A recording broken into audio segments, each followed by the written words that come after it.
Hey guys, tonight we embark on a whimsical journey back to the captivating era of feudal Japan.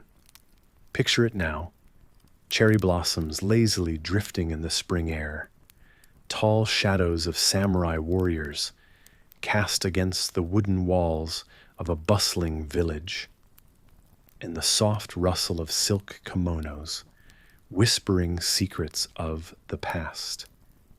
It's a land where honor meets artistry and where you'd probably have a hard time making it through the day without stumbling into a katana duel, or maybe just a ceremonial tea party.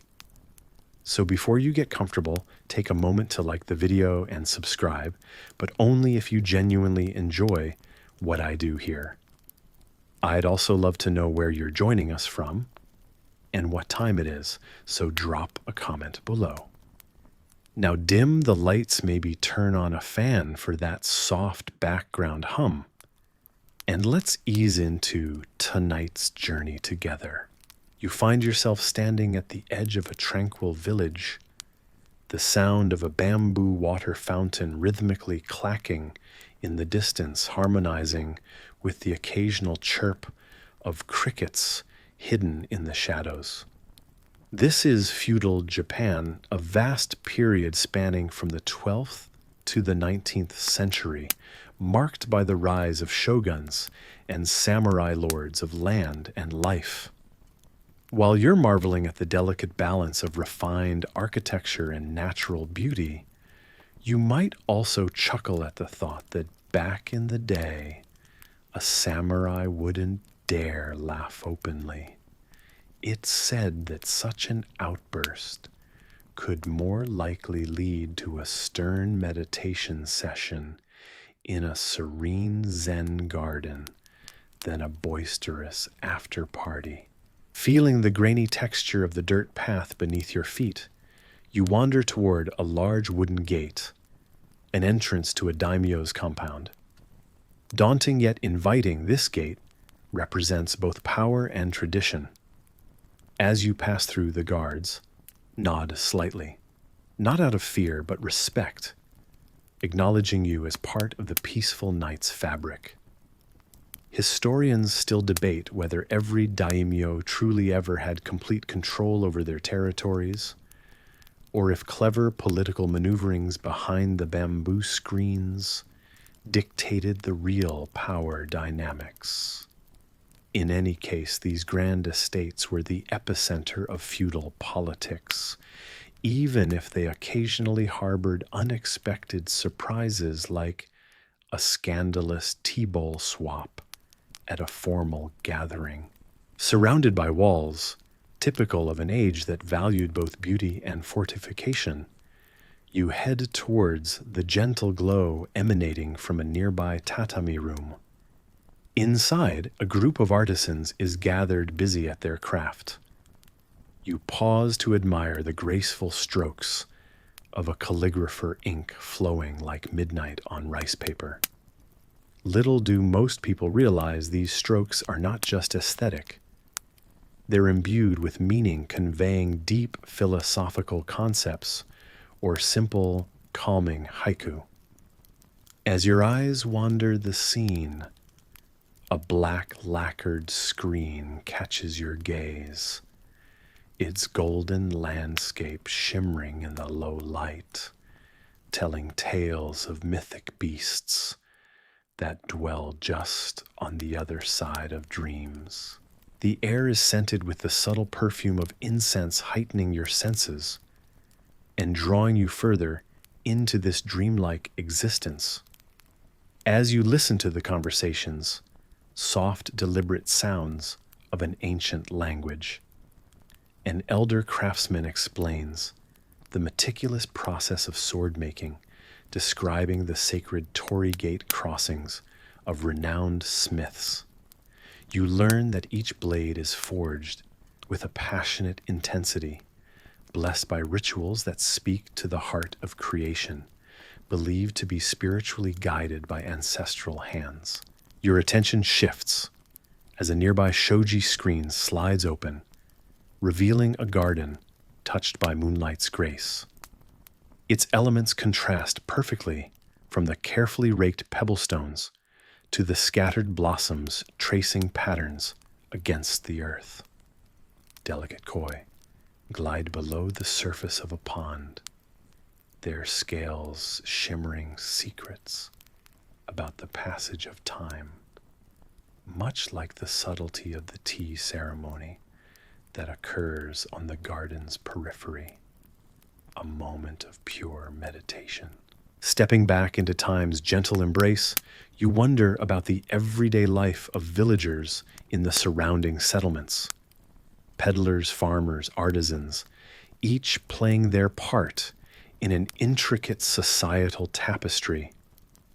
They toil under a feudal class system as structured as the wooden framework supporting the roof above, ensuring both stability and societal hierarchy.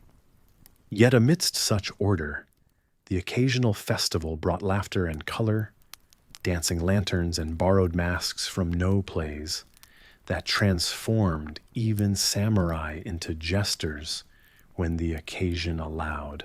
In this world, where the soft glow of lanterns guides wandering souls through twilight streets, one might even encounter the haunting melody of a baiwa, a lute-like instrument, its musicians spinning tales of heroism and tradition echoing against the silence of the mountainsides. Indeed, reality and folklore intertwined as fluidly as the silk threads woven into elegant kimonos, worn by figures that seem to glide rather than step. As you muse over the uniqueness of this era, the gentle cadence of rain begins to patter softly against the roof, above adding a rhythmic undertone to the melodious yet unspoken dialogue between the past and present. You notice how in these moments time feels ethereal, bound not by clock hands, but by the steady pulse of an ancient heart. Your journey continues through this land, where history lingers in every shadow, every breath of wind, against a shoji screen, whispering the stories of those who came before each one. A guardian of peace, an artist of simplicity, a believer in fate's serene unfolding. As your mind drifts and imagination takes flight, remember to embrace the quiet elegance of such serene exploration, allowing the past to guide you gently toward dreams yet to come. As you continue your journey through the landscapes of feudal Japan, you can't help but feel like you've stepped into another world. This is a place where the rules are set in stone, dictated by lines of ancestry and tradition. Imagine waking up every day knowing exactly what you'll become, your path carved out, long before you took your first breath. Ah, the comfort of certainty, you might think. Yet beneath this rigid structure lies an ocean of inequality. You're a curious merchant, wealthy by any means, perhaps even richer than the most esteemed samurai in the land. But wealth is meaningless in the face of lineage. In this society, merchants like you are considered the lowest rung on the social ladder, despised for making money from others' toil. Isn't it ironic your riches do not buy respect or elevate your status? Notice how the finest silk drapes your arms and a shimmering gold chain hangs from your neck. Yet the scorn in the eyes of those around you does not waver. Historians still debate whether this scorn was genuine disdain, or perhaps envy masked by cultural propriety. Whichever it was, it remains palpably present. As you wander through the crowded market, you catch snippets of conversation. Here, a woman's role seems to extend no further than the boundaries of her father's or husband's desires. Despite the seemingly delicate portrayal of women in artworks or tales, their strength is constricted by the opinions of those around them. They say that the samurai's wife is the backbone of the household, yet her voice often echoes only within its walls, unheard by the world outside. A sudden breeze carries the scent of cherry blossoms, and your mind drifts to the elegant tea ceremony, a dance of etiquette and subtle grace. A young woman well versed in this art would surely make a fine addition to any tea house. But once married, her talents become private, a beauty framed for her family alone. It's intriguing to think about how such skills were revered and simultaneously confined. The dichotomy is striking. Men in armor wield their katana with authority, while the merchant's jeweled ledger is frowned upon.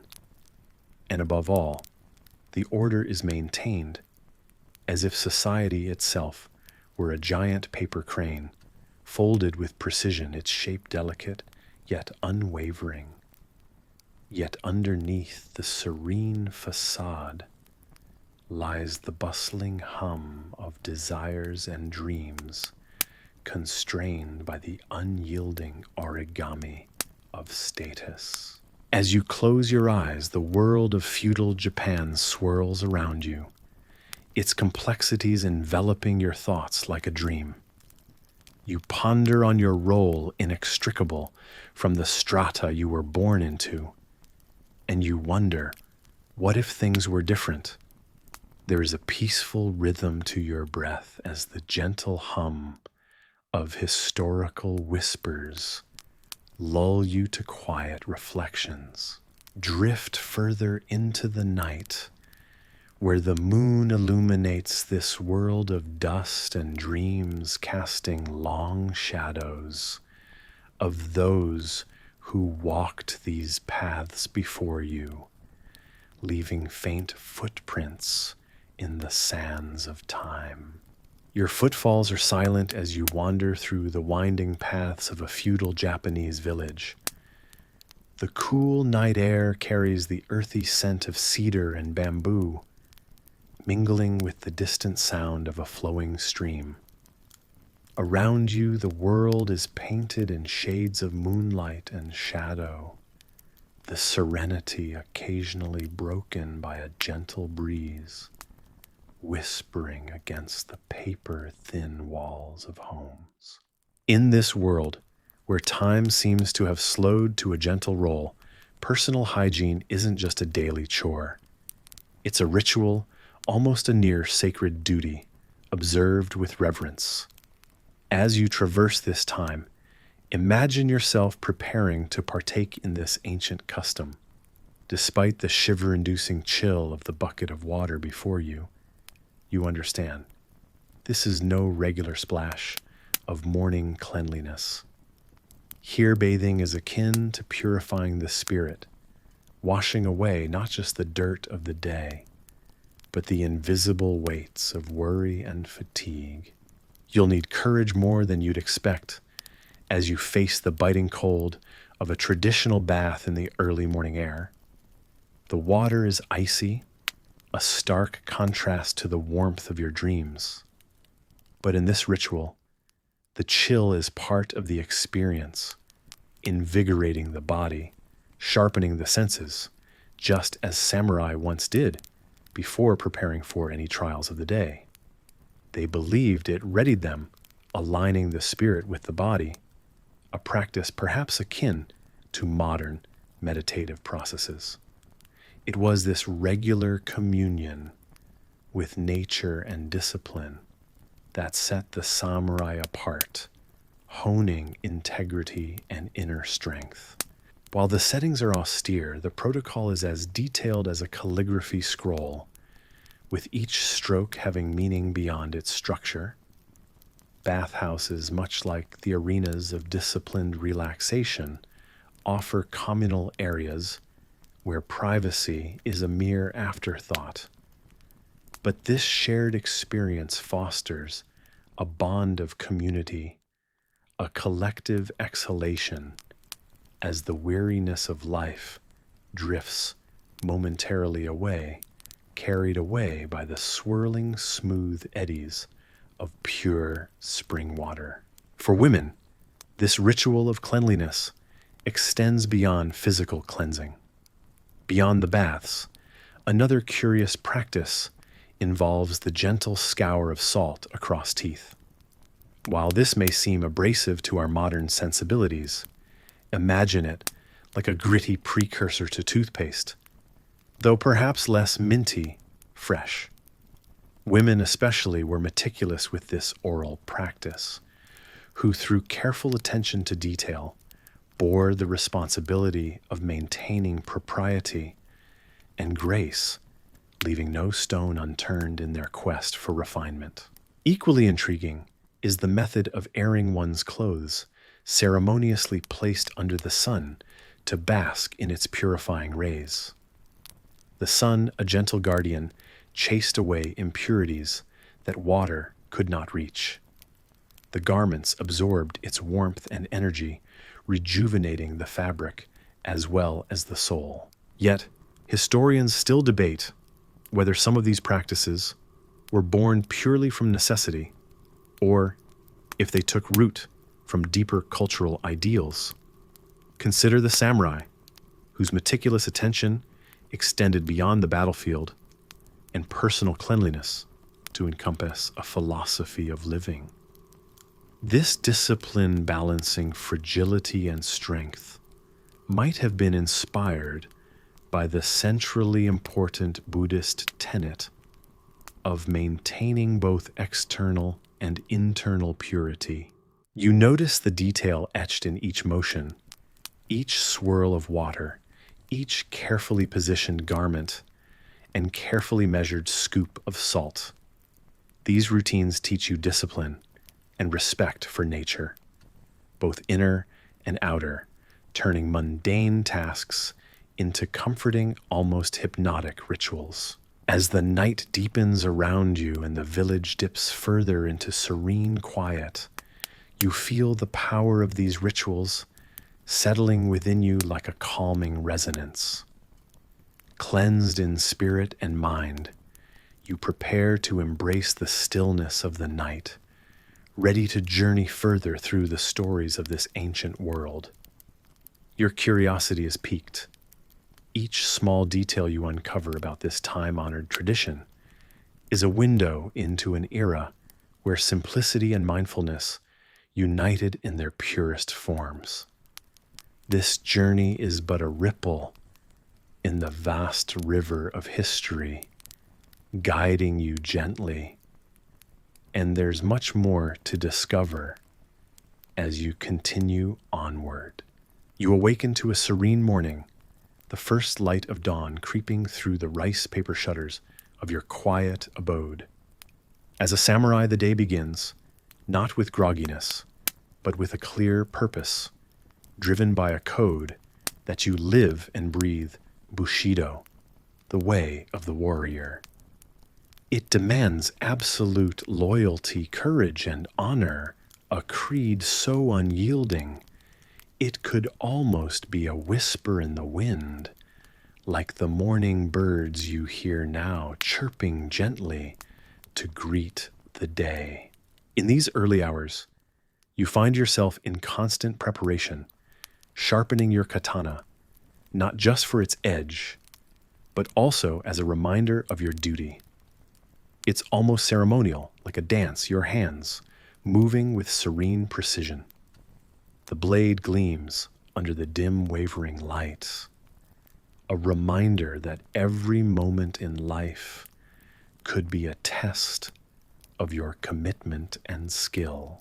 Historians marvel over the rituals that frame your day, but they still debate whether your life was emboldened by the ever-present shadow of seppuku, the ritual suicide demanded when one's honor was irretrievably lost. It's a thought that's more than a little intimidating, and perhaps not the coziest bedtime story feature yet it underscores the seriousness and dedication embedded in every aspect of your life. You probably won't survive this if taken lightly, surrounded by these cultural expectations, where a misstep could lead to such drastic measures. Despite such weighty notions, the day-to-day life of the samurai isn't all stark discipline and gravitas. There's a sort of poetry to it too, found in the routine of constant training for both body and mind. You practice kenjutsu in the courtyard, your movements fluid and controlled each step, rehearsed but still graceful. Somehow these lessons go beyond mere survival. They shape your very essence. Rumored tucked away in some scrolls and whispered by storytellers, there's a tale of a samurai who could slice an arrow in flight. Whether it's pure legend or perhaps a reality beyond ordinary reach, this skill hints at the heights one could aspire to with intense focus and dedication. The ballad of your day continues with meditation and exercise in emotional control and self-mastery. You sit, soundlessly breathing slow, steady each breath, a tide rolling smoothly to shore. Your heart and mind align just as the stories tell of warriors who could find utter calm amidst chaos. Perhaps it's these practices that allow you to glide through life's trials without losing sight of the path, the way of the warrior. As the sun climbs higher, you pause to consider the landscapes of Japan, the lush mountains and flowing rivers that are as much a part of your identity as your sword. The natural world breathes alongside you, a vibrant tapestry that you're pledged to protect and cherish. And it is in this harmony, when the mind eases and the body finds its rhythm, that the spirit of Bushido quietly sings its enduring song within you.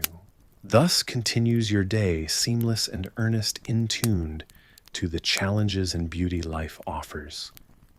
The sun descends eventually into dusk, and as you gaze upon it, there's a reflective calm in knowing that today at least you've remained true to the ancient ideals that shape your every action. The world has embarked on another twilight journey, the sky painted with shades of indigo and traces of silver moonlight. As you retire for the night, you remain mindful. This disciplined rhythm, peppered with history and whispered mysteries, swathes you gently in a quilt of legacy, a history that weaves through your life, one deliberate, honorable choice at a time. You wake up with the first light of dawn warming your face, and hesitate as you look out across the expansive rice fields stretching to meet the horizon. The land here is as much a friend as it is a formidable master, guiding your every day, determining your fate. Your body remembers the rhythm of work before you can even think to avoid it. Your hands instinctively seek the familiar tools as you step into the rich, damp earth. This patch is your life's work. As the sun rises higher into the sky, its relentless heat is both a curse and a necessity. Without it, the crops would not flourish. With it, your toil becomes grueling. Muscles strain under the burden of the hoe, cutting into the soil again and again.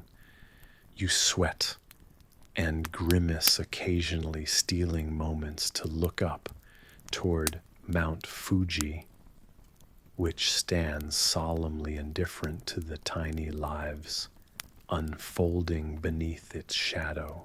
Rice taxes do more than steal away the fruits of your labor.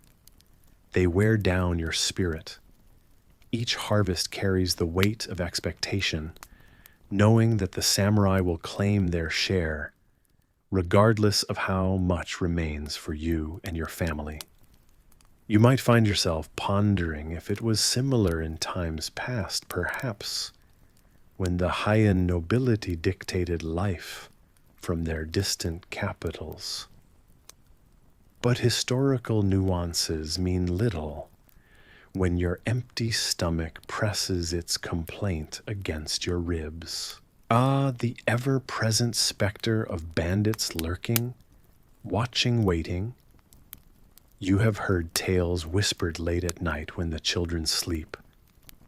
Boys sworn into manhood too early, forced into thievery when the land offers so little. Many villagers, perhaps like your neighbor, claim to have seen them slipping between the trees, at night shadows cloaked in silence. Historians speculate about the true prevalence of these marauders, though the fear they inspire is undoubtedly real, and nature, capricious as it may be, conspires with them at times. Storms that blow in from the coast can decimate months of growth, reducing your labor to naught but broken stalks scattered across the fields. You once heard elders argue over whether the floods have worsened over the years, perhaps a sign from the deities, or simply the fickle tug of climate. Yet in the distance a beat arises, the sound of drums, faintly growing stronger. The village festival approaches, a rare reprieve. When you think of these moments, the weight falls from your shoulder, if only temporarily. The air tingles with anticipation. Masks and lanterns begin to line the streets, mysteries unto themselves, traced back through ages you might hardly imagine. It's a lore not fully understood, suggesting some dances and songs may hail from times before the current era, their origins cloaked in the veils of tradition. These festivals promise relief, more powerful than rest, even if fleeting. A chance to step outside your labors, to breathe a life different from the daily grind. You find yourself dreaming of the silk robes you will never wear, of a life as simple as the buoyant paper boats set adrift on the pond during celebrations. It's one of those surprising turns of life, even when constrained by duty and scarcity, hope finds its own peculiar endurance. Yet, once the colors dim and the laughter dies away, reality steadfastly returns. The fields call you back with their insistent demands. You bear witness to the sun's journey across the sky, until again it sinks into the horizon, leaving you amidst shadows, growing long and comforting, if at times unwelcome. It's then, under the star-pricked dome of night, that you occasionally allow hopes for a change to whisper through the fields. What would life be? You wonder if the burden you carry lightened, if the when and where of meals didn't govern your every action. These are thoughts only the stars share with you. And perhaps, if you were to believe the spirits of ancestors who once worked tirelessly as you do now. But who can say? The cycles endure beyond the lifespan of one mere peasant, and history is written in strokes far broader and deeper than the furrow of your plow. You smile, thoughts of those who share the struggle with you, their laughter and their legacy giving a warmth as you fold away into the gentle embrace of sleep, ready for another day, ready until the festival drums call again, granting their brief respite. As you lay down, drowsiness takes over. The hum of cicadas becomes a lullaby, nudging you into dreams where the fields never wither. The rain comes in soft, gentle showers, and the harvest overflows beyond need. In these dreams, you find comfort. As you drift off, enveloped by the calm of night stars, twinkle above like tales told for countless generations, telling you that while the journey is weary, each festival, each shared smile, each moment of rest is a chapter in a broader story of resilience. And in this story, even the stars seem to nod, whispering what history knows but rarely shows, that peace, like happiness, is not everlasting, but like the festivals, it is always worth waiting for. For the longest time in the quiet Japanese countryside, throughout the rhythm of days stretching into nights, you find yourself stepping into the humble life of a peasant. The air carries a crisp, clean scent as you awaken to the first light of dawn. The ancient villages are alive in their simplicity, where the pulse of life beats to the gentle rustle of rice stalks swaying in the fields. As you drift through winding paths lined with bamboo, you notice the soft rhythmic sounds of farmers beginning their day. The life of a peasant is one of modest means. The meals you partake in reflect this simplicity, deeply intertwined with the sustenance provided by rice, the cornerstone of their diet. Your bowl, warm in your hands, is filled with steaming white rice, a symbol of life and survival. But what accompanies this rice is sparse. Perhaps a sprinkle of salt, a couple of slices of radish or turnip, sometimes a meager helping of wild greens if the season is right. Meat or fish appear at your table only on special occasions, maybe a sliver of fish during a festive day, or a small piece of chicken if there was a reason to celebrate. The day passes gently, each moment flowing into the next. Laboring in the fields or gathering around a communal hearth for warmth creates a bond between you and the land, an understanding that one's life is reliant on the tender mercy of nature's whims. It is a hard life, but there is a quiet grace to it, a rhythm that grounds you in the present. Amidst the cycles of planting and harvesting rice, you overhear tales whispered by elders about the samurai, those enigmatic warriors who serve their daimyo, the powerful feudal lords. Their lives, though dangerous, entail privileges far beyond your own. They share a different kind of daily bread. Sitting not too far away from the peasant fields and castles and fortresses, the samurai are served meals with more variety and fulfillment. You learn that a samurai's plate would boast more vibrant offerings. A stew enriched with tender slices of meat, possibly seasoned with soy sauce for flavor and nourishment, travels from kitchen to table. Vegetables would often accompany the rice, diverse and colorful, compared to the simple green of the peasant's greens.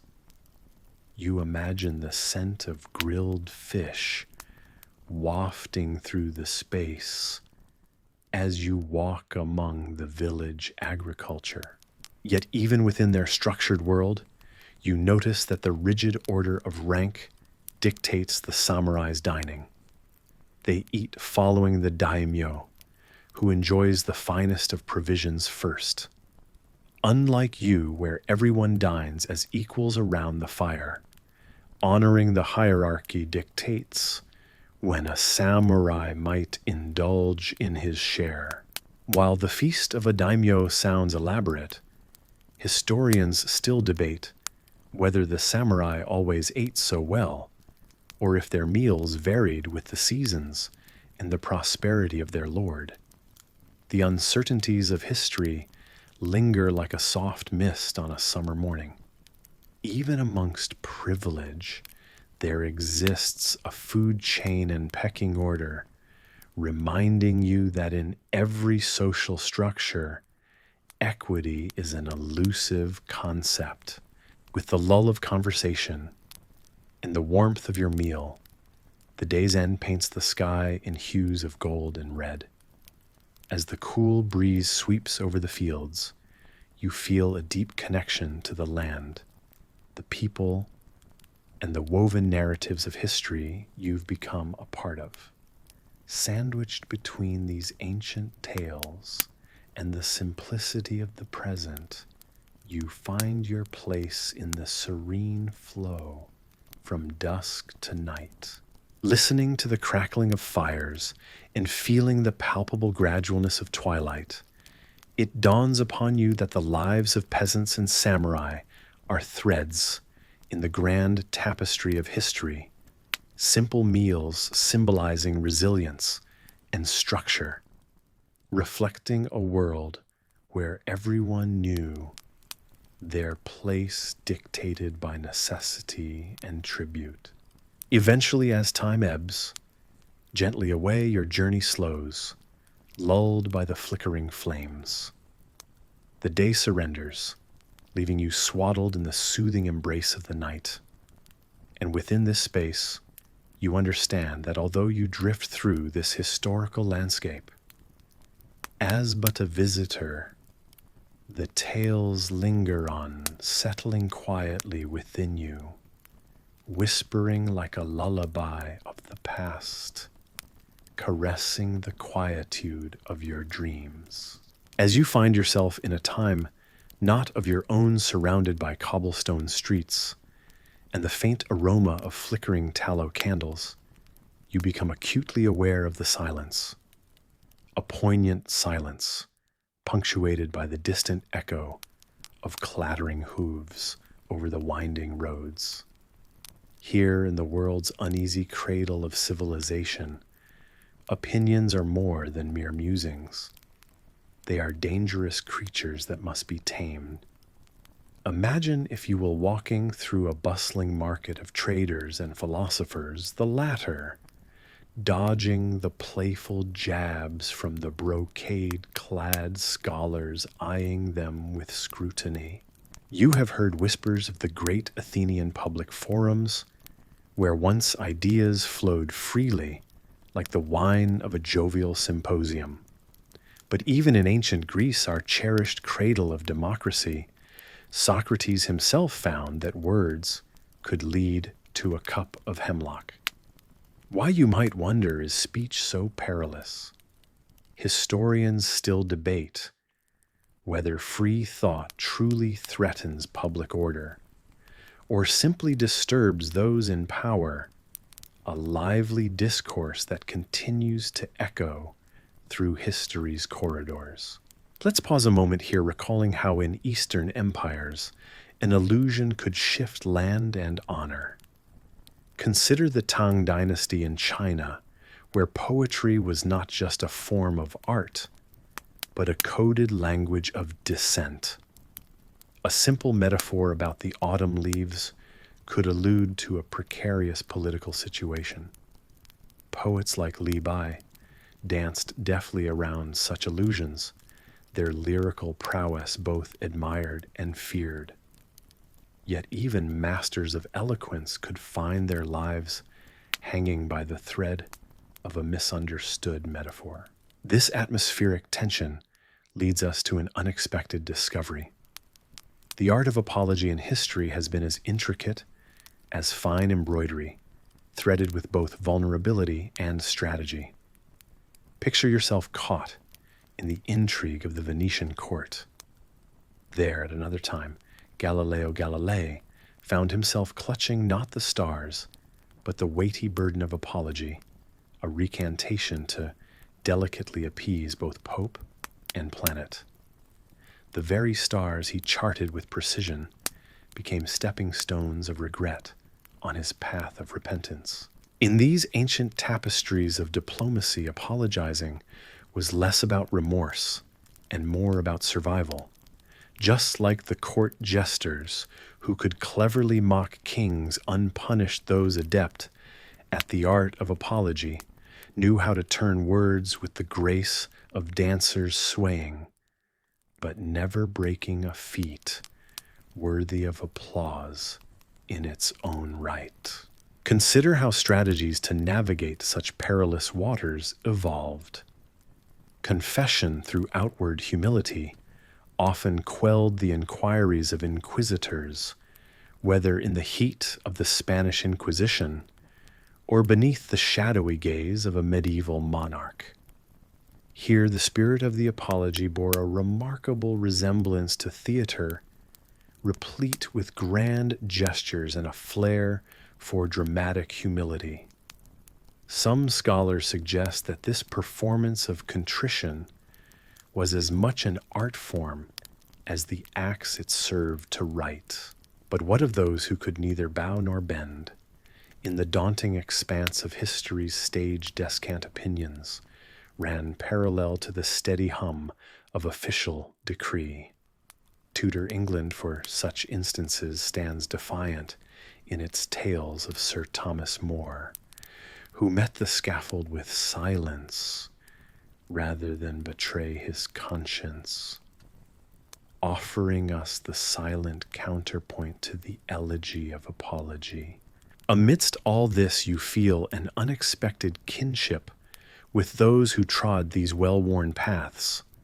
They knew that a well-crafted word could cut as sharply as a sword, or heal as tenderly as Hestia's hearth. As you pull your cloak tighter, feeling more in tune with their struggles and triumphs, these histories' whispers, carried by the wind, remind you of the power and peril of words.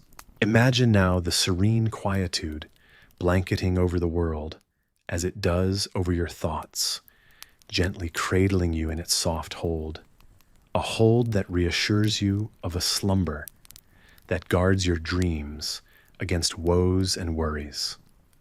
Let the flickering lights grow dimmer as the sounds of history echo in the distance, a lullaby of lessons, ancient and new, guiding you gently to a night's peaceful rest. In the dim light of the candlelit room, you awaken and find yourself stepping into the bustling streets of Edo-era Japan. The clatter of wooden Gita sandals on cobblestone streets fills the air, mixing with the soft whisper of shoji screens sliding open in the morning breeze. You fall into step with the townsfolk, their attire revealing a silent language of social rank. Each garment seems to tell a story, speaking not just of personal taste, but of position and tradition. And you can't help but notice how the layers of fabric and color tell tales as vivid as any spinning top or kite might tell in the hands of a child. Walking past a samurai, you are struck by the opulence of their silk robes. The fabric shimmers in the morning light, glistening with intricate patterns woven into the very threads. These robes are more than just clothing. They are a declaration of status, a badge of honor combined with an embodiment of aesthetic beauty. Nonetheless, the armor of politeness hides an edge, leaving you amused at the thought that despite the elegance life, as a samurai involved constant vigilance, you probably wouldn't survive this. Contrast forms beside you as a peasant tends to the rice paddies, the ends of their simple cotton garments tied to keep them clean. Their attire is unembellished, yet there is comfort in its practical simplicity. The fabric is coarser, unadorned by the artistry of the more affluent. It's this starkness that allows for a raw connection to the work ahead, the honesty of labor reflected in each stitch and fold. As you wander deeper into the village, the soft hues of the seasonal kimonos worn by local women catch your eye. It seems that the change of cherry blossoms or the shift of a falling leaf becomes an event marked solemnly by the ebb and flow of textile colors and designs. Each woman dons a kimono that whispers secrets of the season pinks that match the sakura deepening greens for the summer and rich reds and oranges as autumn takes hold. There's a social dance here, you think, an unspoken expectation to keep up with these changing patterns, which must have been both a joy and a burden. Historical texts suggest that while these societal norms were ingrained, not all adhered strictly to them. Historians debate whether some women found ways to express subtle rebellion through their clothing, challenging the boundaries of societal and seasonal expectations, even as they appeared to comply. In this vast tapestry of humanity woven through cloth, you see a town bustling with life, each garment offering not only warmth or protection, but also a signpost of identity. It is clear that clothing is not merely attire, but a message, a silent script understood by everyone, whether they whisper elite opulence or echo the modest melody of a humble tune. The soft chatter of marketplace stalls begins to envelop you like a lullaby, and as you move along, the harmonious blend of cultures expressed through varied fabrics captures your senses, anchoring you to the chronicles of an era long past yet still full of life in the woven whispers of its people. The sun dips lower, casting a golden glow that dances on the silks and cottons, joining the tale-telling apparel parade into the evening close. You find yourself in the grand hall of a medieval castle surrounded by the whispers of centuries past. The walls are lined with grand tapestries depicting epic battles and heroic figures. Yet you can't help but notice that the grandest of them all is surprisingly devoid of any romantic scenes. Instead, it showcases a lavish wedding, though not with the focus on love, but rather on the treaties being signed, the lands being exchanged, and the smiles that hide the intricate dance of political maneuvering. Tonight, you're going to experience a time when marriage was more about numbering sheep than counting heartbeats, a world where cycles of alliances and power were forged at the altar, and romantic love found its expression only in plays and pages of poetry where it could be controlled and contained. Long ago, monarchs across Europe found marriage not as a sacrosanct union of love and passion, but as a clever chess move on the ever-expanding board of politics. Emperors and kings offered up daughters as tokens of peace and traded sons for allegiances that could ensure both prosperity and quite often survival. You see, without such strategic unions, many kingdoms fell into endless cycles of war and retribution. The lineage was a game, and marriage was its oldest strategy. Historians still debate whether the power these unions wielded was always intentional or sometimes just a fortunate accident of lineage. Consider Eleanor of Aquitaine, a woman who managed to be both a queen of France and England, her marriages strategically significant beyond the usual measures. While her love life would scandalize ears across her kingdoms, her marriages did more to reshape Europe than perhaps any one person's actions could. In a surprising turn, It wasn't uncommon for the smaller kingdoms to use marriages to punch above their weight. A savvy marriage might transform a lowly baronetcy into a position of influence at court. But there was an ever-present risk. An unsuccessful union could lead to bloodshed, resentment, or even outright rebellion. And here comes your delightful surprise. For tonight, the bridal bouquet was not just ornamental. Instead, it often held medicinal herbs, thought to ward off evil spirits, or even just mask the unpleasant sense of an era quite unfamiliar with regular bathing. Yes, not quite the romantic gesture one might expect.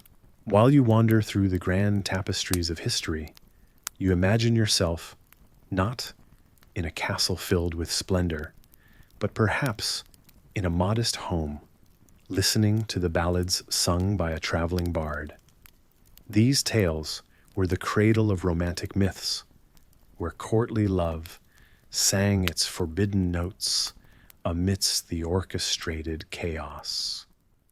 Romance flowered only within these margins, safe from the prying eyes of politics. It's peculiar to think that the concept of romance relegated to nocturnal fictions of the heart would later storm the fortress of convention and become a cornerstone of modern marriage ideals. But in our story tonight, as you lay between the lines of gentle prose, you remember that love, though perhaps not openly celebrated in real life, thrived within the secret corners of poetry. You imagine sitting at the feet of William Shakespeare himself, who captured the dramatic spectrums of love and marriage with words that painted these vivid tales. Although marriages of politics ruled the day, the enamored hearts found solace in sonnets and soliloquies performed for hidden loves in shadowed halls. The echoes of those whispers tell us of kings who went against the grain, choosing love over treaty. Sometimes this ended well enough. Other times it fanned the flames of civil strife. You'll have to remind yourself that love out of poetry was a rebellious act, unworthy of kings, and yet alluring enough for the young and hopeful, just like the star-crossed lovers of Verona. Even now, as you inch towards sleep, the echoes of those histories and dramas wash over you, showing a different time, when the heartstrings often took second place to puppet strings controlled by hands unbeknownst to the heart. The surreal allure of romance holds a key from ages past that whispers through dreams yet to come. So as you drift off, you let the tales of strategic unions and whispered romances draw you into a slumber where each thread of historical fabric you've woven into your mind unwinds softly into dreams. You, a traveler, across time's vast stage, are guided by the gentle currents of stories beyond the veil of sleep. You find yourself in a tranquil medieval village where the days are long and life is simple. You tread lightly down the narrow winding paths between the cottages, each built with timber and thatched roofs. There's a gentle hum in the air, incredibly soothing yet undeniably alive with the bustle of villagers going about their daily tasks. In this quaint setting, life unfolds in a rhythm dictated by the rising and setting of the sun, a world where time feels as if it's standing still. As you wander past fields of golden wheat that sway gently in the breeze like the soft waves of an endless ocean, you notice something that feels both strange and serene, an ever-present understanding of life's fragility woven seamlessly into the very threads of this medieval tapestry. Death here is not a distant specter to fear, but an ever-present reality, an accepted consequence of life. Perhaps a part of you finds this a bit morbid. After all, in our modern world, we rarely like to dwell on such things. Yet, there's something about the serene acceptance of death here that feels almost comforting. Perhaps it's that the villagers' knowledge of life's impermanence lends a richness, a vibrant urgency to their lives. You see it in their eyes, hear it in the candid conversations held by the flickering flames of evening fires. Here, amidst the gentle clinking of hammers and the soft murmur of the village, death is a natural part of the cycle. In fact, historians still debate the specifics of how societies viewed death during the medieval period, but many agree that it was regarded as a passage rather than an end, an integral part of the journey everyone must take. It was not uncommon for a family to prepare for a loved one's passing by adorning their homes with fresh herbs and flowers, almost as if welcoming the transition with grace and dignity. There's a sort of peace in this acceptance one that you can't help but reflect upon as you witness the day-to-day activities around you. The villagers go about their chores, tending to the crops, smithing new tools, or preparing meals, all the while carrying an air of quiet resilience. You watch as a group gathers with children running, playing in a nearby field, under the watchful eyes of their elders, instilling a sense of continuity and community that persists beyond loss. Amid the laughter of children, you notice an elder, a woman who seems as old as the wooden beams constructing her house. She sits on her stoop, weaving a basket as she hums a tune ancient as the hills. Her serenity strikes you. She embodies the wisdom that life has its seasons. She pauses in her work to tell you a nugget of historical fact. Did you know that during the medieval times, the average life expectancy was around 30 to 40 years, often shortened by diseases and conflicts? And yet they lived each day fully. Her eyes twinkle with stories untold of loved ones long gone, and new ones still to meet. And you feel a warmth spreading, a reminder of the cyclical nature of life and nature itself. It's curious how, despite such brevity, or perhaps because of it, life in this time was celebrated so vigorously. The people are deeply connected with their surroundings and with each other, a connection that seems to empower them to face life's inevitable conclusion with dignity and calm. In this quiet village, reminders of life's end are subtle yet constant: a gravestone, moss-covered names, barely legible yet enduring, or a shaded grove by a river where a simple wooden cross stands. It's in these silent places that you best grasp the gentle truth this society has long understood. As night falls, enveloping the village in a soft embrace, villagers light candles in their windows, their warm glow signaling a close of the day. The cycles of loss and renewal seem woven into the land itself, as if each passing leaves behind an indelible mark on those who remain, just as the daily tide shapes the shore. The stars twinkle above, hearkening whispers of countless stories, each a testament to the passage of time and the embracing of one's fate. This acceptance seems not resignation, but rather a peaceful acknowledgement of the natural order of life. It's all part of the journey, after all, a cycle that binds each generation to the next. Despite the ever-spinning wheel of life and death, you sense how these people embrace each day with clarity and appreciation, deeply rooted in the moment, savoring joys and facing challenges with courage. It's a humbling, profound reminder that life is lived fully when we acknowledge that every day is a gift to be cherished. A gentle breeze rustles the leaves, ushering in a comforting lull as you ponder the endless cycle under the canopy of night.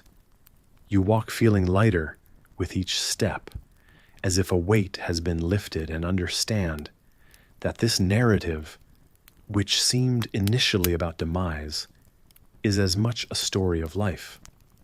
A narrative where life and death are but two sides of the same coin, where calm acceptance allows for a life lived in quiet celebration of each moment, ever mindful of its transient beauty. You find yourself walking along a narrow path, its edges blurred by dense morning mist that clings to the air, dampening the surrounding earth. The gentle rustling of leaves overhead fills the silence, a whispering symphony of nature, as you make your way towards the bustling heart of the clan's village. In this world, everything is connected, and every step you take is guided by an intricate web of shared purpose and history. Long have you lived here, where individual desires are woven into the collective ambitions of your community. Today's task is clear, yet it holds a sense of weight within you, a reminder of the responsibilities that every clan member bears. Here, individual dreams are not merely secondary. They are relinquished, surrendered to the needs of the clan. Your people know that for the community to thrive, personal ambitions must be subsumed by the greater whole. This is the way it has always been, and likely always will be. Consider the elders' tales of ancient times when notable leaders from far and wide visited the clan, their renowned exploits inspiring awe and imitation. However, it wasn't their personal glory that was remembered. Instead, it was the enduring effect their sacrifices had on the well-being of the people. The lessons they embodied were clear personal dreams, must be vented and shaped to suit the fires of unity and service. Historians often discuss whether these tales of greatness have been exaggerated through generations. Nonetheless, the stories carry underlying truths, the pushing aside of individual triumphs for clan welfare has formed the bedrock of your civilization for as long as your people can recount. As you stroll past the communal longhouse, its wooden beams sturdy and time-worn, you think of Leova, a young woman whose voice carried melodies of breathtaking beauty. Many believed her singing could awaken the most dormant of souls, yet she chose to share her gift only in service to rituals and ceremonies that needed harmony to bind your people tightly. Within these rhythms of mutual sacrifice lies an unusual custom among the clan.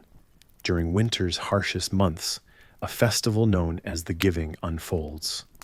At this time, those with small personal treasures, maybe a handcrafted necklace or an inherited cloak, offer them to the community, allowing these items to be allocated where need is most pressing.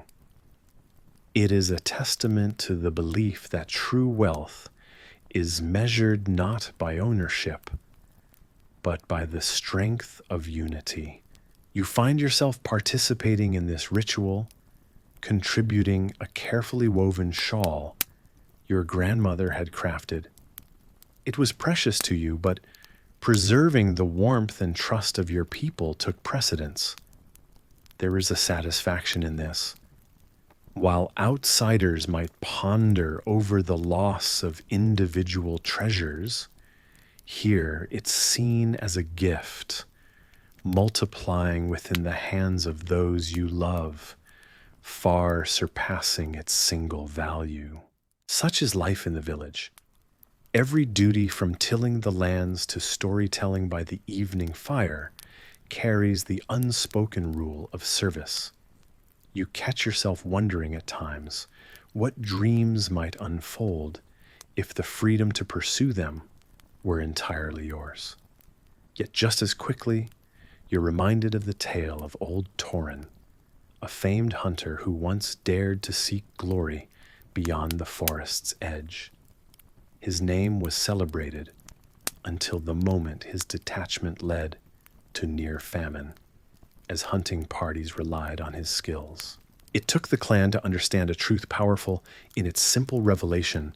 Tauren was needed here precisely because his skills could weave security during winter months where scarcity lingered at your doorstep, a lesson sealed with the enduring wisdom of collaboration. Sacrifice returned twice-fold in safety kinship and shared prosperity. The sun begins its descent as shadows lengthen around you. The heart of the village, vibrant with the mingling of shared effort, pulses with a sense of completion as you help prepare the evening meal. You watch familiar faces gather, wearing expressions of contentment and sincerity, understanding deeply that tonight's feast is a testament to everyone's contribution, not simply one. Historians often wonder if future generations will continue this tradition of selflessness. Will subtle shifts introduce a time when individual dreams might coexist more freely alongside the needs of the clan? The answer remains elusive, as no one truly knows how traditions will evolve across centuries. However, for you and those who share this moment, there is comfort in knowing that each individual action, each offered dream, enriches the narrative of who you are, forming the resilient heart of your people. As the gentle hum of wind mingles with the laughter and storytelling surrounding you, an image of the village weaving its own tapestry of sacrifice and togetherness settles comforting, like the lull of a kind summer breeze. Here, under the vast jeweled sky, you find your place where the absorption of individual dreams into a collective strength is more than duty. It is a cherished bond, as ancient as the stars above. In the heart of Japan, a place where the land meets the roaring ocean, you stand amidst a captivating tapestry of nature's might and beauty. Here the winds whisper secrets of ancient times across the rugged hills and lush green valleys. With each rustle of the leaves and distant roar of the ocean, you sense the vibrant life that pulses through this land. But wait, as picturesque as it may seem, you should know, you probably won't survive this. For Japan's environment is as unforgiving as it is enchanting. As you prepare to embark on this journey through a land of fire and water, feel free to like the video and subscribe, but only if you genuinely enjoy what I do here. Don't forget to tell me where you're tuning in from and what time it is. Your world is just as fascinating. Now dim the lights, maybe turn on a fan for that soft background hum. And let's ease into tonight's journey together. Your senses are alive as you explore. And suddenly the air grows still, much like the calm before a storm. This tranquility is almost a precursor to the unpredictable typhoons that frequently sweep across the country. You see, typhoons are not just brief tempests, they have shaped the very culture and history of the people here.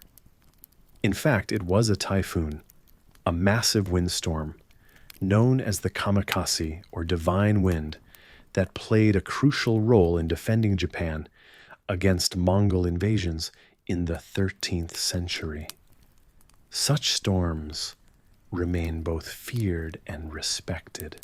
Yet it's not only the skies that pose a threat. Beneath your feet, the ground shifts slightly, a reminder of the invisible forces at work. Earthquakes are an intrinsic part of Japan's existence as the country sits along the Pacific Ring of Fire. It's a land made up of shifting tectonic plates, where the earth itself sometimes dances unpredictably. The Great Kanto earthquake of 1923 springs to mind, a colossal event that reshaped Tokyo and the surrounding areas, leaving an indelible mark. Historians still debate whether its impact spurred the rapid modernization that followed. One surprising fact is how the Japanese have adapted turning seismic disasters into opportunities for creating more resilient infrastructures. But seismic activity isn't the only challenge posed by these lands. As you wander, visions of the rolling countryside rivers, threading their way through thick forests, transform during the rainy season. These rivers, which are gentle and serene in times of peace, can become ferocious torrents. Flooding is inevitable, and parts of Japan become watery labyrinths. Although the people have ingeniously created a network of flood tunnels beneath bustling cities like Tokyo to combat this, it remains a constant dialogue between nature and human endeavor. However, just when you think you've accounted for the every torrential embrace of water, the landscape surprises you once more. In contrast, droughts betray an arid side to a seemingly water-rich nation. Times when the rains don't come lead to silent struggles against wilting crops and thirsty lands. It's an unpredictable cycle that tests resilience, much like the farmers who cleverly balance their yield with the whims of the rain gods through age-old techniques rooted in a profound respect for nature's cycles.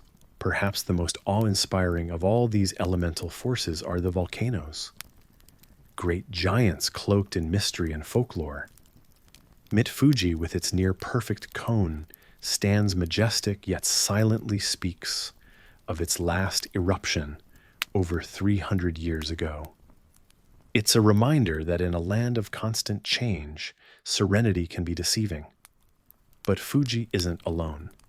Volcanoes stretch the length of the archipelago. Even today, fumarolic smoke dances above craters, whispering of the Earth's ongoing turmoil. In 2014, Mount Antake tragically reminded the world of this power, illustrating the suddenness with which silence can turn to chaos. As you tread this path, the helplessness against such unpredictable forces is palpable. It's like walking a tightrope, knowing that at any moment, nature might test your balance. Yet there's a beautiful harmony in this precarious dance. The resilience and preparedness woven into the fabric of society echo the tender symbiosis between Japan's people and their ever-changing environment. You feel justifiably that the true test is not survival in the face of adversity, but thriving despite it. In quiet moments, you realize that every typhoon, quake, flood, drought, and volcanic eruption weaves a larger narrative, one that resonates profoundly with the essence of Japan. It's a story of endurance, adaptation, and a deep-seated respect for the forces beyond human control. This constant threat has birthed an unwavering spirit of perseverance and ingenuity, transforming the impact of disasters into the pulsating heartbeat of progress and adaptation. These elements, both destructive and nurturing, have played countless roles throughout history, fostering an indomitable spirit rooted in balance and respect for the land itself. They shape not just the scenery you walk through, but the very culture and traditions of the people you imagine living there. As you journey on embracing the ebb and flow of this captivating environment, the sense of wonder and awe deepens. The stories of resilience and survival, mystical legends, and the adaptive spirit encountered along the way linger long after you've left this land of contrasts, a place where beauty and danger coexist in an eternal embrace. With each gentle step forward, the world around you fades slightly, as if the land itself is guiding you toward rest. You imagine the way the Japanese people have whispered stories beneath the moonlit skies, tales that have survived generations shared in times of peace and storm alike. It's this sense of continuity, the seamless blending of past and present, that lulls you gently to a place of quiet repose. Now that intimate connection with the land and its history begins to feel like a warm blanket. The tales of courage against fierce typhoons, the unyielding resolve in the face of earthquakes, replays in your mind like a soothing lullaby. Soft and calm, those shared stories act as a balm for the soul, reassuring you that even amidst chaos, there is always a serene path forward. Feeling the earth beneath you unstruck by volcanoes, unscathed by floods, your breath deepens and your pulse slows. The cadence of your heart syncs with the distant rhythm of the ocean, bringing with it a quiet comfort. The story you've traveled through continues to resonate, embracing you in its gentle folds, whispering the intricacies of its ancient tale.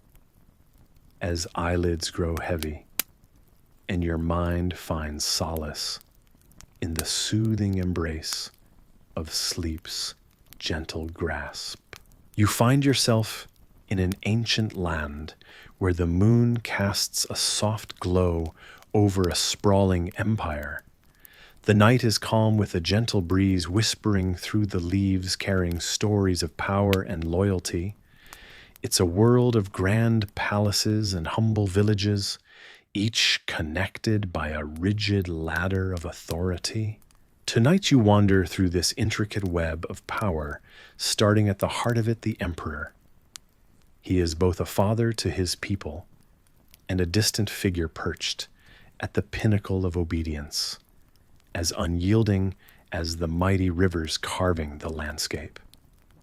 Beneath him spreads a hierarchy as structured as the stars themselves, guiding each to know their place and duty. Historians regale us with tales of the emperor's divine authority, evoking awe and reverence.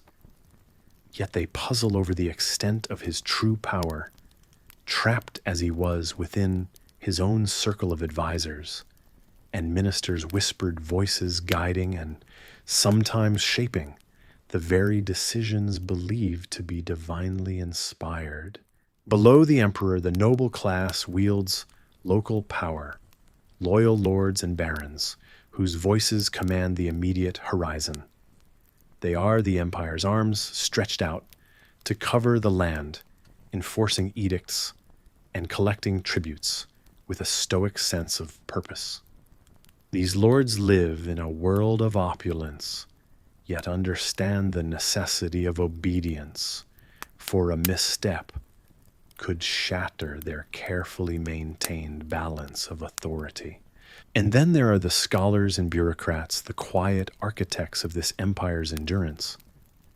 They navigate the delicate dance of interpretation and implementation of the emperor's vision, broad lines traced into detailed maps of rule.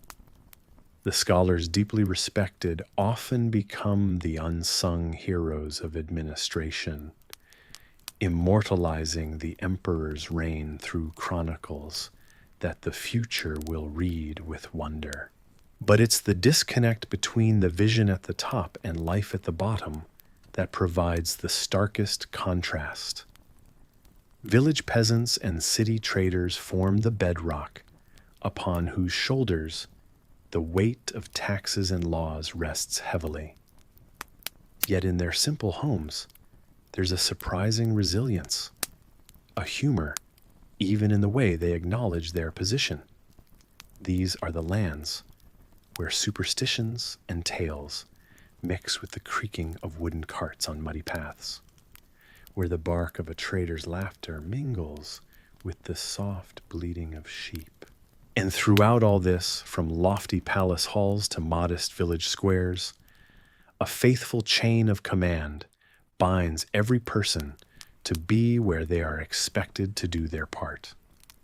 The empire's stability stems from this shared understanding of one's role, yet cracks appear where ambition and discontent simmer below the surface. Historians still debate whether it was loyalty or fear that held this intricate structure together more strongly. Among these stories lies a curious tale of a farmer, purportedly the most outspoken among his lot, whose cow one day wandered into the courtyard of a regional lord. In a twist of fate, this raised a bureaucratic nightmare destined to entertain the court, and took an unexpected turn that elevated the peasant to a temporary advisor. For weeks, his tales dazzled and confounded the noble ears, until the bureaucracy resumed its iron grip, sending him back to familiar fields. Yet his unwritten legacy became an enduring reminder of the inflexibility and endurance of the empire's hierarchy, with lessons echoing far beyond that night's humble dreams. In absorbing these narratives within the grand tapestry of history, you drift deeper into understanding this timeless structure, feeling its edges soften like gentle waves smoothing the sands. As you find yourself nestled comfortably in the soft glow of evening, imagine stepping back in time to a world where life was determined by the colors of your kimono or the tools you carried. In this world, education wasn't just a privilege, but a gateway carved by the rigid lines of your social class. You walk through this ancient landscape, understanding that each level of this societal ladder comes with its own book of skills to learn. The samurai noble and disciplined stand tall, their role entwining, fighting with finesse and the art of language. Yes, these warriors wield swords, but they also wield words with grace, learning to read and write. With the same dedication they apply to mastering the katana, paper ink, sumi brush. These become extensions of their weaponry, crafting tales of honor and duty. Yet, like any noble pursuit, not every stroke of the brush guarantees entry to the ranks of accomplished literati. Historians still debate whether every samurai valued scribes over swordsmiths. In stark contrast, you see the merchant's eyes sharp like abacuses, clacking with the calculations of commerce. Practicality is their trade. Numbers dance in their minds like the rhythms of the marketplace. They're the architects of balance sheets and negotiators of barter, their mastery lying in the language of profit. Within their world, it's not eloquence, but efficiency that secures their tomorrow. Amid these calculations, you'd be hard-pressed to imagine merchant Zabuton carving deals of silk for soybeans, all while scrawling beautiful poetry on scrolls.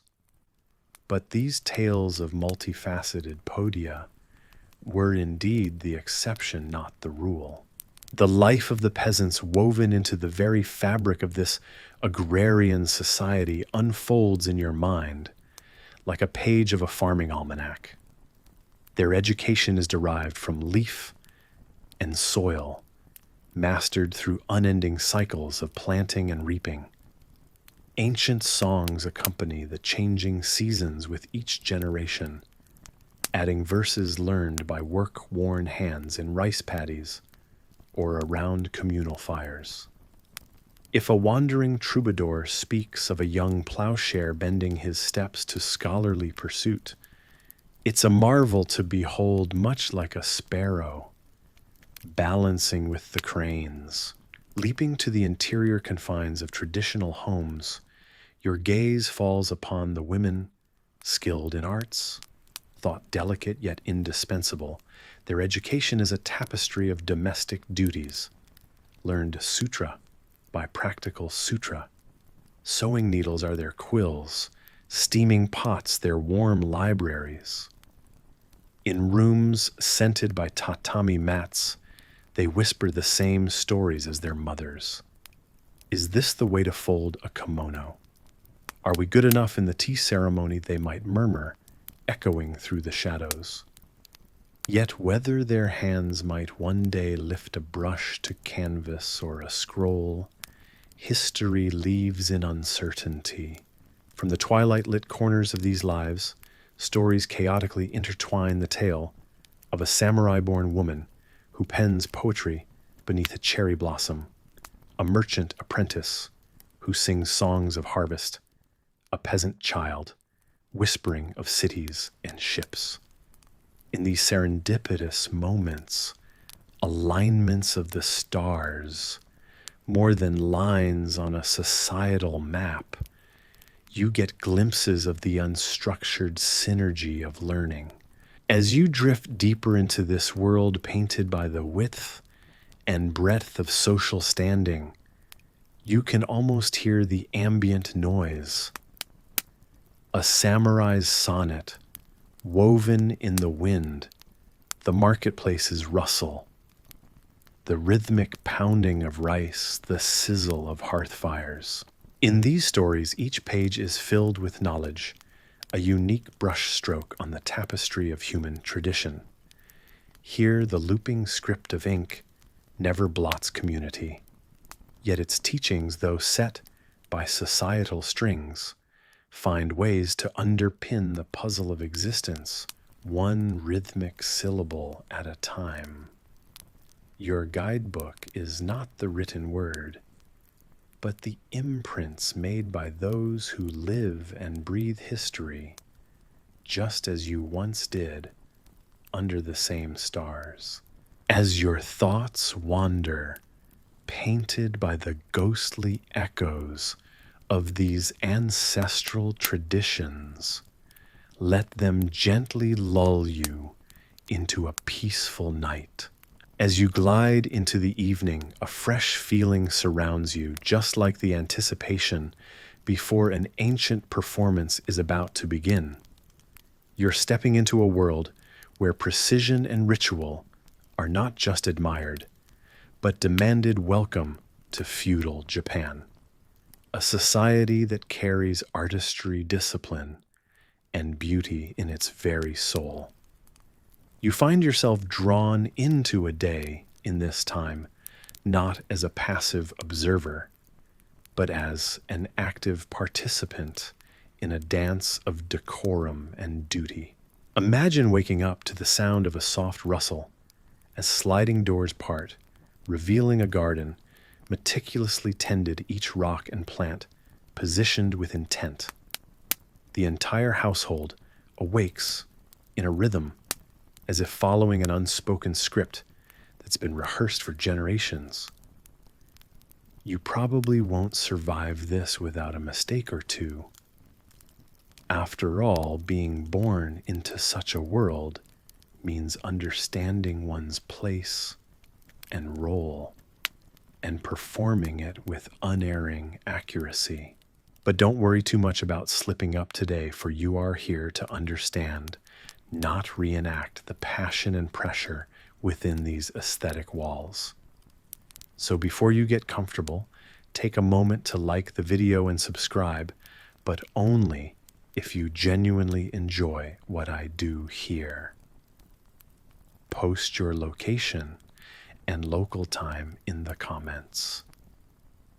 Now dim the lights, maybe turn on a fan for that soft background hum.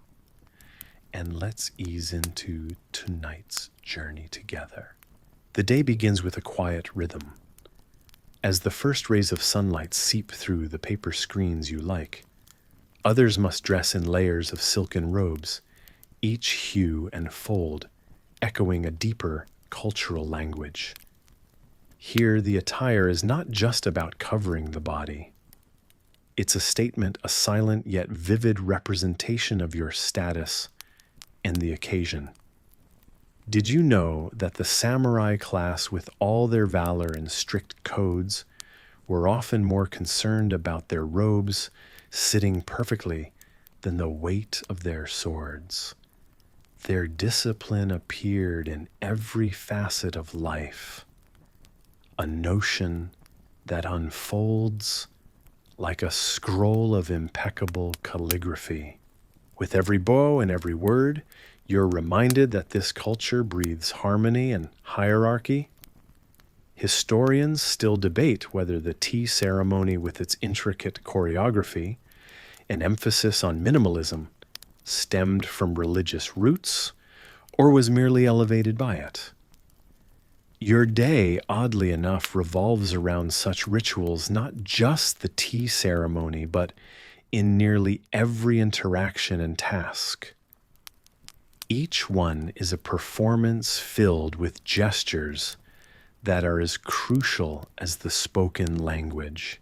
You might see servants approaching with subtle movements, heads gently bowed, as food is presented in a sequence that honors the changing seasons and the delicate balance of flavors. And just like the goat fat trick you heard about earlier, the way soy sauce might cling to a sashimi slice can be surprisingly significant, teaching you that nothing in this world happens without centuries of refinement backing it up. Yet the societal pressure is always glimmering around you. A misplaced bow, a robe folded in haste, or an undelivered nod at the appropriate time could ripple out, affecting the collective harmony. Such is the profound respect for etiquette and aesthetics that your morning is spent practicing the way you walk. Yes, it seems everyone here has mastered that too. Walking, carrying, even the way you kneel to rest upon the tatami is prescribed by the unsaid rules. As you wander, you might sense a sacredness in simplicity, an unyielding dedication to form. Each wooden building, each garden, whispers stories of eras past, of artisans whose life's work was to shape the world's most beautiful swords, or weave silk that would capture the light with every movement. Feudal Japan's societal framework operated much like a grand kabuki play, where each person had a role, a duty, and an expectation to fulfill. The rigidity could be stifling for those caught in its grip, yet there was an unspoken comfort in the predictability of it all. People knew their parts, and perhaps in the precision they found a strange kind of freedom. Tonight, as the lanterns light up, casting a gentle glow on the polished wood, you are in a scene where each look, and step requires awareness. One's actions here are akin to a ripple in a still pond. They may be small indeed, but they affect the entire surface, spreading nuance and consequence. Safety lies in adhering to the rules in the sanctity of practice, in the knowledge that beauty lies not in the impulsive act, but in the controlled measure.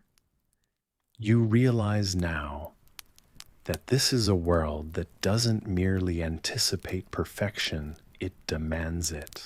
So as you retreat back into the softened corner of the room, casting off the intricate layers you've worn throughout the day, the weight of cultural expectation begins to lift. The sounds outside, the distant clatter of Geta sandals on gravel paths, and the quiet rustle of evening leaves lull you into a softer reality. It's a good time to immerse yourself in the serenity that seeps through the cracks of strict tradition, easing into rest your part of a living performance, one that demands but also rewards.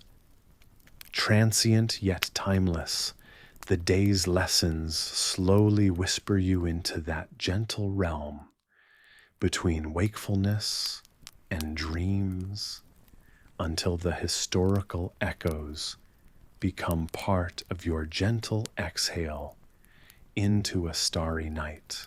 As you navigate through the streets of feudal Japan, you feel the unyielding discipline that shapes the society around you. The air carries a hint of rigidity, as if it conveys the very essence of the era's strict codes and rigorous expectations. You are immersed in a world defined by order, where each person's role is vital to the fabric of life, much like the intricate weaving of a traditional kimono. The samurai, with their stern expressions, march past a living embodiment of this order.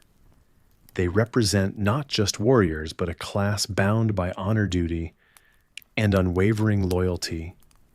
Their way is guided by the Bushido code, a set of values so ingrained that it has forged these individuals into a model of endurance and tenacity.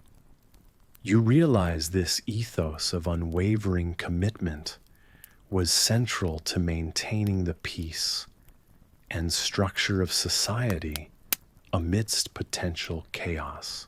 But amid this relentless pursuit of harmony, you begin to notice its contrast with modern values. The individual's personal freedom, something much cherished today, often takes a back seat to collective stability in this world. The rigid social hierarchy of the time is a puzzle where everyone knows their place and duties from birth. You find yourself pondering how different these structures are from the modern emphasis on personal choice and self-determination. Yet this world is not without its moments of spontaneity and mystery. Historians still debate whether the infamous stories of the ninja are romanticized myth or shadowy truth. The thought that individuals could master such clandestine skills taps into an intrigue that resonates through time. These mysterious figures stand in stark contrast to the open honor of the samurai, adding another layer to the complex tapestry of this place. As the sun sets behind the distant mountains, painting the sky in hues of pink and amber, you reflect on the endurance required to thrive in such a society. The meticulous rituals and respect for tradition highlight life's cyclical nature, unchanging and steadfast through the generations. You imagine how exhausting it might be to meet such expectations daily, the body and mind becoming tools honed for survival and service. Much like the artisans you stumble upon diligently crafting pottery with practiced hands, the people of feudal Japan are molders of resilience, enduring hardships with an admirable fortitude. Yet you can't help but smile at the thought of what they might think of today's focus on individual happiness and personal fulfillment. The humor in imagining a samurai contemplating a mindfulness podcast, or a daimyo considering the merits of remote work, pulls a chuckle from deep within you. Indeed, you stand at a crossroad of ideals where past and present philosophies whisper their truths across time. This era, with all its harsh realities, an unwavering dedication to order, was a crucible that forged not just individuals, but a culture that still echoes in modern Japan.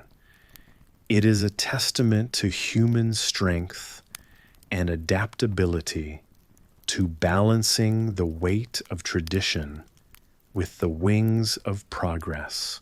As you walk further into this softly lit world, shadows from the paper lanterns sway gently in the evening breeze.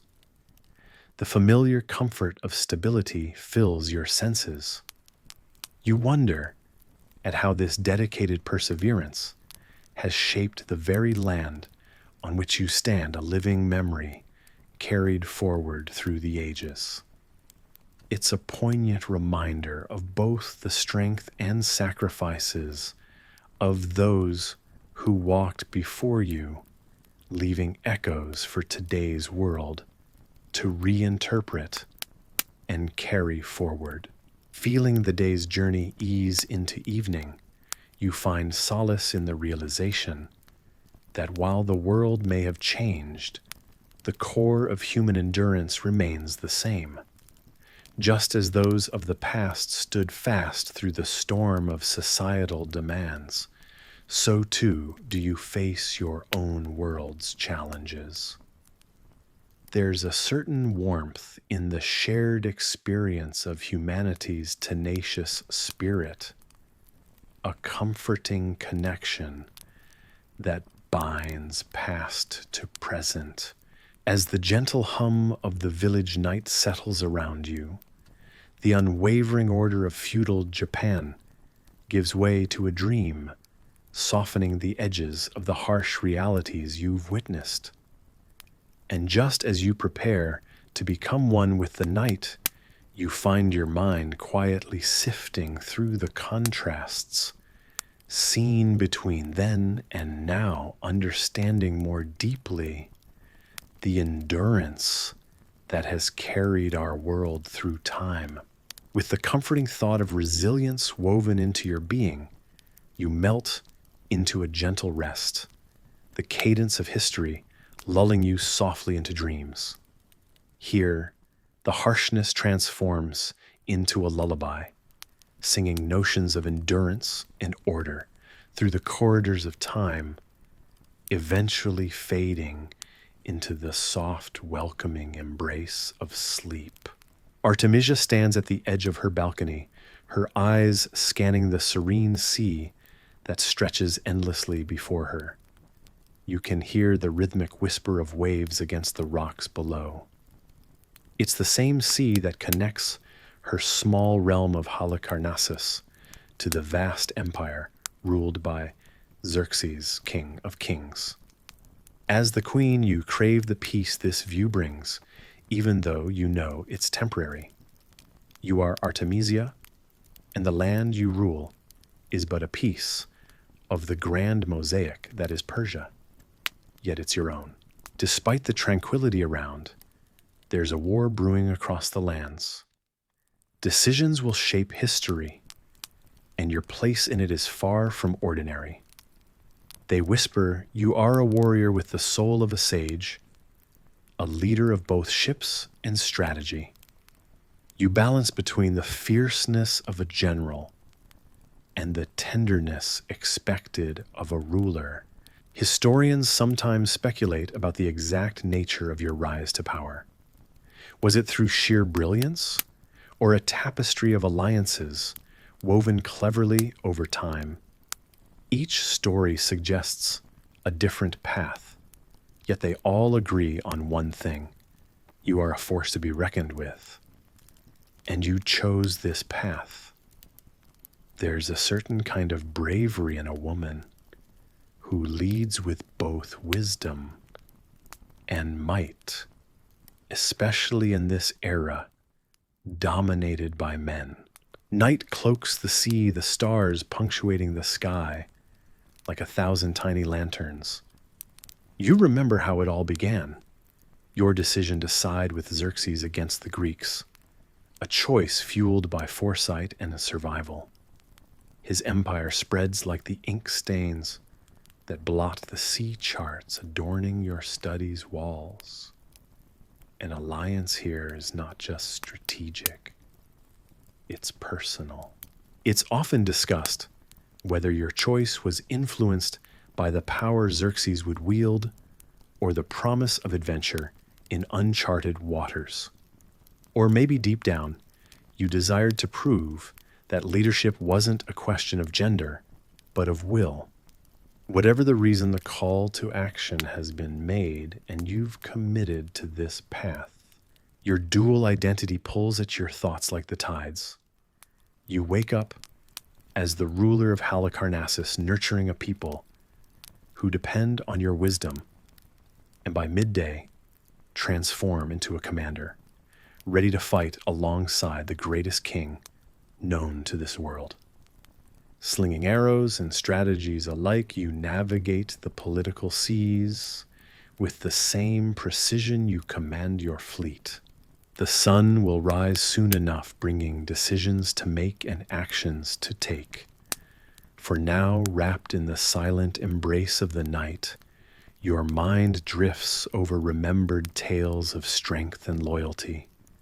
Just like the warriors of old, you stand resilient, unwavering against the challenges ahead. Though your allies question your choice for battle under a foreign banner, you smile gently, letting the chatter wash over like the morning tides. You know where you belong beside those who respect your insight and share your vision, even if it challenges the norms. It's easier to make sense of the noise outside when you're sure about the quiet truth inside. The decision to fight alongside Xerxes speaks of your profound understanding of geopolitics. Aligning with his power seems sensible, yet there's an unusual camaraderie you share with your Persian counterparts, almost unexpected by those bound by simple national borders. It's here in these complex alliances that history finds its most interesting twists. As night continues its gentle reign over the earth, you think of how historians will paint you. Perhaps they will debate the depth of your loyalty or the fervor of your resolve. But what you do know is this: you've left a mark as a leader both feared and respected. Ahead lie battles and glory, decisions and doubts. For now, though, under the watchful eyes of the stars and the moon's silvery gaze, you allow yourself a brief moment of quietude, an indulgence before the storm of destiny you have chosen to embrace fully. As you find yourself floating on the gentle currents of ancient Greece, you hear whispering winds carrying tales of lands and seas full of the myths you've always cherished. These winds seem to guide you towards a story of one fierce leader, a queen who defied expectations and whose choices were as bold as the limitless ocean she commanded. You stand at the bustling crossroads of history and legend, and here emerges the figure of Artemisia. Yes, you'd expect to be a fly on the wall of grand palaces, but tonight it's the salty air of a naval battlefield that carries you along. You are aboard a ship under the banner of Persia, standing beside none other than Artemisia herself. She has made the daring decision to side with the mighty King Xerxes against the Greek states, and you can almost feel the tension in the air, as real as the gentle rocking of the ship on the waves. Commands echo across the deck, and Artemisia strides forward with a commanding presence, her eyes sharp as the morning sun's reflection on the sea. Her decision to side with Xerxes is controversial among her Greek brethren. It might have made more immediate sense to align with her Greek roots, yet here she is clearly seeing an opportunity that aligned with her strategic foresight and honest convictions. This choice hasn't been without turmoil. Amongst the Greeks, some murmur her name with disdain, others with grudging respect. Artemisia's allegiance might seem like stepping onto a tightrope, while hoping not to fall into history's judgment. But while others falter, Artemisia's unyielding spirit makes each step with grace and confidence. You stand beside her feeling that same duality of daring and doubted ambition. Now as the sea breeze caresses your cheek, you're reminded of the pivotal moment historians often ponder. It was during one of Xerxes' war councils that she voiced an opinion contrary to most. Instead of overt aggression, she advised caution, an irony given the side she chose. This surprising candor earned her a place at Xerxes' side, something history notes with admiration and slight bewilderment. Her honesty and strategic acuity are like stars in the night sky, clear yet distant, proving that true leaders are guided by insight rather than impulse. You watch her navigate these complicated waters with the surety of a seasoned mariner, a skillful dance between political gain and the churning doubts of those around her. As the battle lines draw near her crew, loyal despite any squabbles over her Grecian loyalty ready themselves. There's a calm on the surface, much like you experience when the gentle hum of a fan lulls you into a serene night. But beneath anticipation stirs like an undertow. Artemisia stands at the helm, her gaze fixed unerringly on the horizon. It strikes you that her gaze isn't one of youthful temptation or ambition's blind thrall. Instead, it holds an appreciation for the broader scope of the canvas on which she paints her bold, unyielding strokes. You share this subtle realization and the peaceful reliance one has on a trusted guide. No storm will catch her unawares. No turn in the tide will surprise her. And just as she's made choices that confound many, including yourself at first glance, the importance of understanding her strategies echoes louder than the clashing swords and spear-tipped waves of an impending war.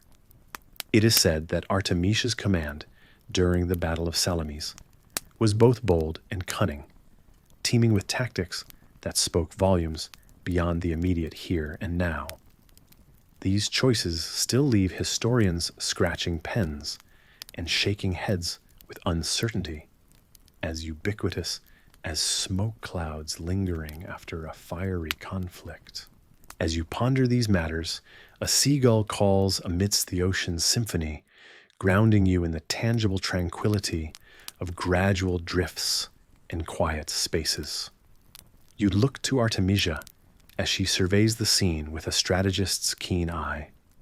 It's clear that her presence in the midst of chaos is an anchor, as much for the legend she will become as for the ship she commands now. You float along with her in this dreamlike historical journey, recognizing that her contentious decision to side with Xerxes didn't come from fleeting ambition or mere whim, but from a perspective far greater than the seas that stretched before her. And as you sail these swaying, serene waters of history, you realize just how much the tales of yore hold the hushed, lulling echoes of choices made not in haste, but in wisdom, a tidal force that continues to ripple gently through time. You can hear the faint sounds of waves lapping against your wooden vessel as you find yourself amidst the chaos of a grand naval battle. It's the Battle of Salamis, and you're standing on the deck of a ship, feeling the tension in the air as the sun glints off the waters of the narrow strait. The breeze carries the shouts of men, the clash of metal, and the creaking of ships eager to charge into the fray. This is a world where the decisions you make can change your course forever, or, end up leaving you with quite the headache. As the story unfolds, you find yourself on board a Persian ship surrounded by a fleet poised for a confrontation with the Greeks. This battle is a turning point in the Greco-Persian Wars, and you're probably not getting out of this unscathed. But hey, that's history for you, daring, perilous, and unpredictably exciting. So before you get comfortable, take a moment to like the video and subscribe, but only if you genuinely enjoy what I do here. And if you're tuning in from some far-off corner of the world, go ahead and post your location and local time in the comments. Now dim the lights, maybe turn on a fan for that soft background hum, and let's ease into tonight's journey together. With the slow rhythmic sway of the sea, you soon find yourself aboard the ship, led by the infamous Artemisia, the sole female commander in Xerxes' mighty fleet. Despite the chaos swirling around her, there's a calm determination in her eyes. Every move seems calculated, every order precise. You watch as her ship navigates the treacherous straits pursued by determined Greek vessels. The tension ratchets higher, and you sense something bold is about to unfold. Historians agree that the cunning nature of Artemisia in this battle was pivotal, although there's still debate about every twist and turn she made in these unforgiving waters. But one thing is for certain, her reputation for boldness wasn't unearned. Artemisia takes a daring risk. Her ship suddenly veers and heads toward an allied Persian vessel. The audacity of it leaves you breathless, every instinct rebelling against the strange choice. And yet, there's method to the madness. By ramming an ally, she hopes to trick the Greek pursuers into believing her ship is one of their own, or perhaps just a desperate craft, a flame, a mere casualty of war. The moment is electric, crackling with tension. You can feel the fear and the rush of adrenaline in the air as the ships collide. The crew braces for impact, and you're right there with them, every muscle tense in anticipation. The sounds are thunderous, the cacophony of wood splintering and men shouting, with the sea ever murmuring its eternal refrain beneath it all. Amidst this turmoil, an unusual thought flickers. Why risk the wrath of your own allies in such a brazen maneuver? Some say that Artemisia's actions may have been part desperation, part genius, a strategy only she could conceive, that only served to cement her reputation as both a feared and respected leader. It's a gamble that paid off, though, the exact logic infused with the fog of war remains wrapped in mystery. As the Greek pursuers hesitate, seemingly confounded by the ruse, you almost feel a triumphant cheer escape your lips. In that brief stolen moment atop the waves, courage and cunning intertwine, granting you and the crew a reprieve from certain doom. It's a narrative of mythic proportions, filled with courage and peril, where the line between heroism and folly blurs and shifts like the treacherous currents themselves. The Persian fleet, with Artemisia at its helm, eventually manages to retreat amid the fiery chaos, but the battle's outcome remains a dire blow to their aspirations. This day, the Greeks earn a turning point in their saga of resistance, the echoes of which will resound through the ages. A vivid reminder of how one bold decision can alter the course of history. As the sun begins to set, casting the sea in strokes of deep reds and purples, a sense of calm finally descends upon you. The battle has ended, and while the scars of it linger, there is a serenity in knowing that sometimes survival means bending the rules, and bravery can wear many guises. The water gently rocks you as you find a spot to sit at the ship's edge, letting the ocean's whispers lull your busy mind into tranquil reflection. You take a deep breath, feeling the weight of the day lift. Dreams of ancient battles and daring escapes drift away with the tide, leaving behind a profound peace and the soft embrace of the ocean's melody. As you close your eyes, the night wraps around you like a comforting shroud, and you let it guide you gently into a restful sleep. As your eyes drift along the imaginary horizon, you see Artemisia stepping out from the shadows of her ship, the nuances of a long and trying night etched upon her features.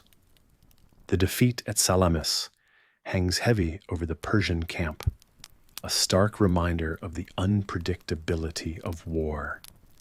Yet amid despair, she stands tall, an unconquered spirit among the ranks.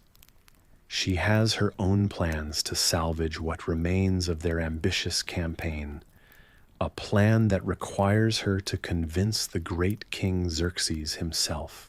Historians often reminisce on this moment with a certain romantic flair, as though it was destined that her wisdom would echo through the corridors of time.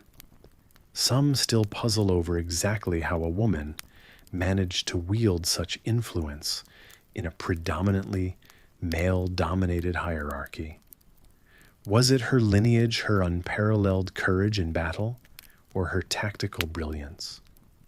Perhaps it was all these things and something more.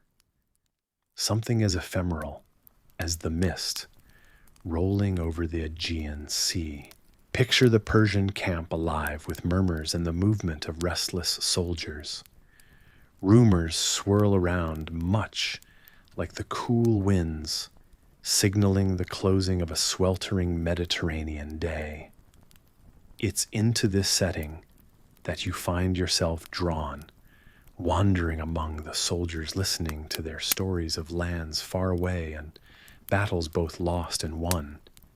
The clinking of armor is a sharp contrast to the more subtle, susurrant sounds, whispers of men pondering what comes next, their morale as shattered as the Athenian triremes that now rest on the seabed.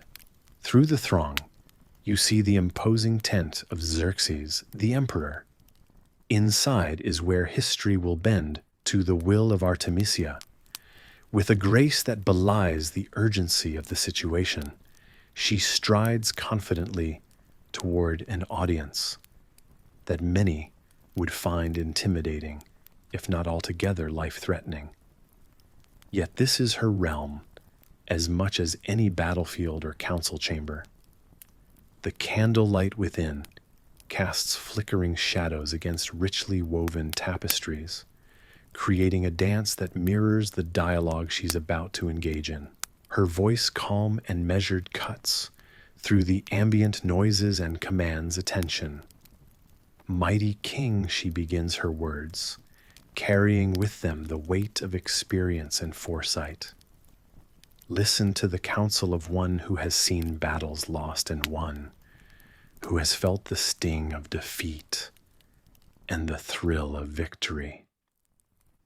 The seas have spoken, and they bid us to rethink this struggle. You can imagine her argument, skillfully constructed, not just from observation, but from a deep understanding of human nature and the tides of war. Her words weave through the evening air, a tapestry of logic and pathos. She speaks of resources dwindling, of men grown weary and lands far from home. It's said that she even dared to speak of the gods capricious and inscrutable, and how perhaps they had cast their lot with the Greeks this day. Her advice is as meticulous as a general drawing battle lines on unforgiving sand. Retreat, she advises, before the empire loses even more against enemies fortified by their recent victory. A lesson in humility, perhaps wrapped in the folds of strategic withdrawal, not of cowardice. Artemisia's wisdom is such that Xerxes listens with a patience few see, contemplating her strategy like a chess player pondering the board. Historians still debate whether her influence was the singular turning point, but here, in this moment, you can feel the shift, the invisible weight of her counsel, altering the course of history. It's a surprise to some that a king as proud as Xerxes follows such a course simply from the advice of one sea queen, but that's the nature of extraordinary moments, unpredictable, yet intensely logical upon reflection. It's as if Artemisia reads the situation with clarity carved from chaos, reminding you of how even in your own life, a moment of clear insight can change everything. As you find yourself reflecting on this, your thoughts drift like gentle clouds across the clear sky of your mind, and the narrative lulls you into a soft serenity. Artemisia, having delivered her counsel, steps back into the night, her work having cast ripples through time, her footsteps silent on the fabric of history. The scene seems to blur slightly the bustle of the camp, dimming around you as if someone has gently turned the volume down on the world outside. Like the calming sigh of a gentle breeze, Artemisia's figure fades into the annals of time, a testament to both presence and poise. And now, as you exhale, slowly releasing the tensions of your day, much like the armies retreating from battle, let yourself drift on the quiet currents of imagination. Feel the calm embrace of night wrap around you as the world settles into a tranquil rhythm. There's nothing more to ponder now, just the gentle sway of this moment, rocking you gently like the Mediterranean's whispering tide. This is your time to rest. The ebb and flow of the narrative have carried you to this shore, where dreams and reality blend, and the echoes of history melt into the comforting silence of night. With each breath you sink deeper into calm, your thoughts becoming as smooth as sea glass, washed up upon a quiet beach. And as Artemisia's legacy fades further into the quiet tapestry of history, you too let go, finding solace in the mystery and wonder of life's unfolding stories. Peace now, dear listener. Let the sands of time cradle you as the soft edges of sleep envelop your weary mind.